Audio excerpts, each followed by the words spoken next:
Okay. इजरा का मतलब है किसी चीज को एक्सप्लेन करना इन डिटेल। जैसे कि मैथमेटिक्स में आप लोग सीखे हो एक्सपांडेड फॉर्म।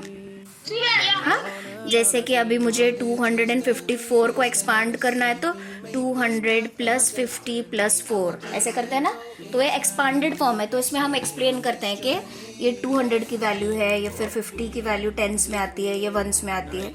तो वैसे ही कायदा भी ना फॉर्मूले, और जैसे साइंस के फॉर्मूलेज होते हैं, मैथ्स के फॉर्मूलेज होते हैं, वैसे ही कायदे में भी फॉर्मूलेज होते हैं। ओके। एंड वो फॉर्मूले हमें, कॉल म्यूट करो, सब लोग बीच में डिस्टर्ब होता है। तो वो फॉर्मूलेज हमें क्या है, सम को सॉल्व करना सिखाते हैं। वैसे ही कायदे की जो डेफिनेशंस है ना, वो डेफिनेशंस हमें कायदे को सॉल्व करना सिखाते हैं। तो डेफिनेशंस आर मस्ट। ना व्हाट आर डेफिनेशंस? डेफिनेशंस क्या है?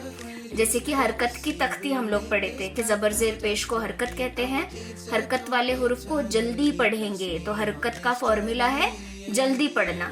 जबर का फॉर्मूला, जबर की आवाज ऊपर जाएगी। जेर का फॉर्मूला, जेर की आवाज नीचे आएगी। पेश का फॉर्मूला, पेश की आवाज आगे जाएगी।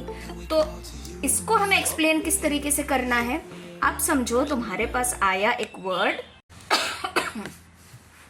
समझो तुम्हारे पास एक वर्ड है ज़हब।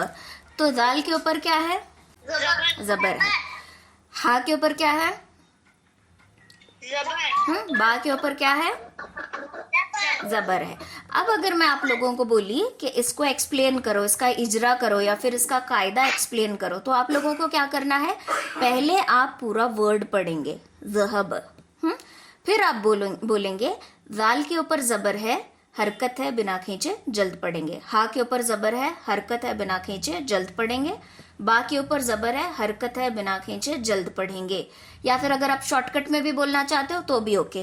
जाल, हा और बा के ऊपर जबर है, इसको हम जल्दी पढ़ेंगे बिना खींचे। ठीक है, तो ये हो गया उसका एक्सप्लेनेशन। या आपने इसको क्या किया? एक्सप्लेन किया ज़हब के कायदे को। अब इससे थोड़ा टफ वर्ड लेते हैं, रॉहिबू। अलिफ से पहले क्या आ रहा है? जबर। तो क्या बन रहा है वहां पे? कौन सा कायदा बनेगा? वेरी गुड, अलिफ मद्दा का कायदा बनेगा। तो इसको हम पढ़ेंगे रॉ, हाजिर ही, रॉ ही बू। अब मैं बोली इसको एक्सप्लेन करो, तो आप लोगों को एक्सप्लेन कैसे करना है? पहले आप पढ़ोगे पूरा वर्ड रॉ ही बू, फिर उसके बाद एक्सप्लेन करना है। अलिफ से पहले जबर है, अलिफ मद्दा होगा, इसको एक अलिफ के मिकदार खींच कर पढ़ेंगे। हा के नीचे जेर है, हरकत है, बिना खींचे जल्द पढ़ेंगे। बा के ऊपर पेश है, हरकत है, बिना खींचे जल्द पढ़ेंगे। अब ध्यान किस पर दो पता है? मैं एक्सप्लेन कर रही हूं उस पर, और मैं किस तरीके से एक्सप्लेन कर रही हूं उस पर। मैं एकदम रिलैक्स होके आराम से एक्सप्लेन कर रही हूँ। अगर मैं बोली रा के ऊपर जबर है, हा है, गड़बड़ गड़बड़ की ना, तो पूरा मैं भी कंफ्यूज हो जाऊंगी, सुनने वाला भी कंफ्यूज होगा। तो पहले अपने आप को रिलैक्स रखना है, गड़बड़ गड़बड़ नहीं करना। जब हम लोग गड़बड़ करते हैं ना, याद है मैं आप लोगों को खाने की सुन्नतें समझाते वक्त बताई थी कि दिमाग और पेट मैसेज सेंड करता है कि हम फुल, तो तब हमें दिमाग पता चलता है कि अब मेरे से नहीं खाया जाएगा, मेरा पेट भर गया। तो दिमाग को मैसेज मिलता रहता है। अगर हम गड़बड़ करेंगे ना, एंजाइटी आ जाएगी हमारे अंदर के गड़बड़ से हम पढ़ रहे हैं, तो पहले तो हमारी जबान अटकेगी, बिकॉज दिमाग बेचारा क्या करेगा, कितने जल्दी मैसेज भेजेगा, जबान अटकेगी। फिर हमें ऑटोमेटिकली लेटर, यहाँ पे नुक्ता नहीं है तो हमें यहाँ नुक्ता नजर आने लगेगा। जेर नीचे है, हमें दिख रही है, हमें मालूम है जेर है, लेकिन दिमाग हमारा गड़बड़ी में जेर को जबर पड़ेगा। होता ना कभी कभार, या है, दो नुक्ते हैं पता है, फिर भी दिख रहा है कि नीचे दो नुक्ते हैं, लेकिन फिर भी हमारी जबान से ता का ही प्रोनाउंसिएशन है, बिकॉज हमारा दिमाग रिलैक्स नहीं रहता।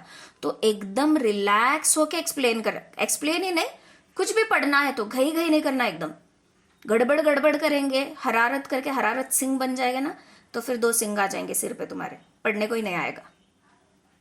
एकदम रिलैक्स होके पढ़ना। तो अभी वो कायदे वाला जो पेज है ना, कौन सा था वो, मश्क वाला, वो ओपन करो। नाजरा स्टूडेंट्स तुम लोग भी देखो, हाँ, ये वेस्ट नहीं है, तुम्हारे लिए भी फायदेमंद है, तुम लोग ये सीखे नहीं हो। मैं मश्क, तजरी, तकवा, वो वाले वर्ड्स है ना, वो वाला पेज ओपन करो। मैम ओपन किया। अब उसमें लास्ट वाला वर्ड देखो, इकरा। ठीक है, सब लोग एक करो। अब यहाँ पर मेरे हिसाब से 2 कायदे बन रहे हैं और हरकत वाला कायदा है। तो अब आप लोगों को किस तरीके से पढ़ना है, पहले तो हम वर्ड को पढ़ेंगे एक करो, उसके बाद अब मैं बोली एक्सप्लेन करो। तो आप एक्सप्लेन इस तरीके से करोगे, कॉफ के ऊपर जज़म है, पहले वाले हर्फ से मिलाकर पढ़ेंगे। यहाँ पर हरकत के एक्सप्लेनेशन की जरूरत नहीं, ऑलवेज डिप्लोमेटिक रहना, एकदम क्विक सोल्यूशंस लेकर आना। अब मैं जेर बोलूंगी तो भी मिला के ही पढ़ना है, तो यहाँ पर मैं ये बोलने में टाइम वेस्ट नहीं करूंगी, मैं डायरेक्टली मिलाकर पढ़ने का ही कायदा बोलूंगी। कॉफ के ऊपर जज़म है, पहले वाले हर्फ से मिलाकर पढ़ेंगे। कॉफ के ऊपर जज़म है तो क्या होगा, कलकला होगा, इको होगी आवाज। तो आप यहाँ बोलोगे कि कॉफ हुरूफे कलकला में से कॉफ आ रहा है, कॉफ के ऊपर जज़म है तो यहाँ पर कलकला होगा, ठीक है। या फिर कॉफ हुरूफे कलकला में से है, यहाँ कलकला होगा। फिर उसके बाद अलिफ से पहले जबर आ रहा है, अलिफ मद्दा होगा, लेकिन हमजा के ऊपर जज़म है, हमजा साकिन हो रहा है, हमजा साकिना को झटके के साथ पढ़ेंगे, तो इसको पढ़ेंगे इक़रा, तो यहाँ पर कलकला भी होना और यहाँ पर झटके से भी पढ़ेंगे, ठीक है। ये आराम से आप लोगों को एक्सप्लेन करना है। दूसरा कौन सा वर्ड करूं बताओ, आपकी चॉइस का बताओ।